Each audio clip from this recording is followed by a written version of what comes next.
News प्लॅनेटमध्ये खरोखर सुनेत्रा पवार यांचं पद धोक्यात आहे का? काय तांत्रिक बाजू आहे त्या आम्हाला समजावून सांगा. नाही कसं असतं की आता एकतर खासदार असताना पहिला त्यांनी राजीनामा दिल्यानंतर तो जोपर्यंत प्रेसिडेंट स्वीकारत नाही तोपर्यंत पुढचं पद त्यांना घेता येत नाही. आणि आताच्या घटकेला हा त्यातला एक भाग झाला. आता मला की कोणी विचारलं की मला काही आक्षेप आहे का की सुनेत्रा पवार होऊ नये, तर त्यांनी आतापर्यंत कुठलाही भ्रष्टाचार माझ्या समोर तरी आलेला नाहीये, त्यामुळे मला काही आक्षेप नाहीये.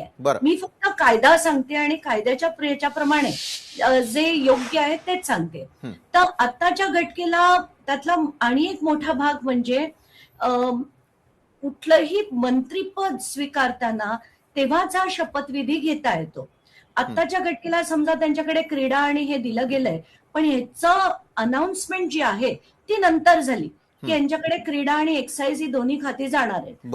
तर ते समजा त्यांनी क्रीडा किंवा एक्साईज खात्याचा जर पदभार घेतला असता, स्वीकारला असता, तर ते योग्य होतं. कारण आताच्या घटकेला उपमुख्यमंत्री पद हे पदच अस्तित्वात नाहीये. तर म्हणजे कॉन्स्टिट्यूशन मध्ये उपमुख्यमंत्री पद असं पदच नाहीये. तर फक्त मुख्यमंत्री असतो आणि त्यांना आता ह्या ज्या उपमुख्यमंत्री पद म्हणा किंवा जे मेयर पण डेप्युटी मेयर केले अशी पदं नाहीयेत.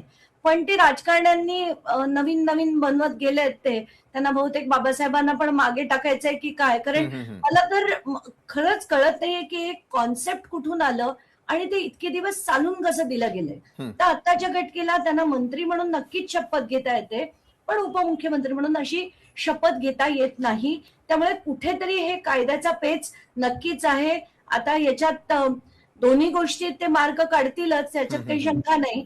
पण ठीक आहे, जे राजकारण चाललंय ते चाललंय आणि घाणीचं चाललंय, एवढंच. बरोबर आहे. पण अंजलीताई, ज्या वेळेला आपण बघतो तटकरेंनी देखील एक प्रतिक्रिया दिलेली आहे की कायद्याचा अभ्यास करूनच आम्ही काही निर्णय घेतलेले आहे. मात्र या निर्णयामध्ये राजकारण दिसतं का? पहिला मुद्दा. दुसरी गोष्ट, राजकारण असेल तर ते कसं आणि काय, का सोयीचं राजकारण समजायचं?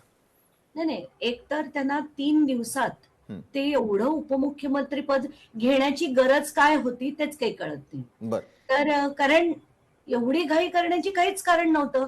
भाजप काही 10 दिवसात काही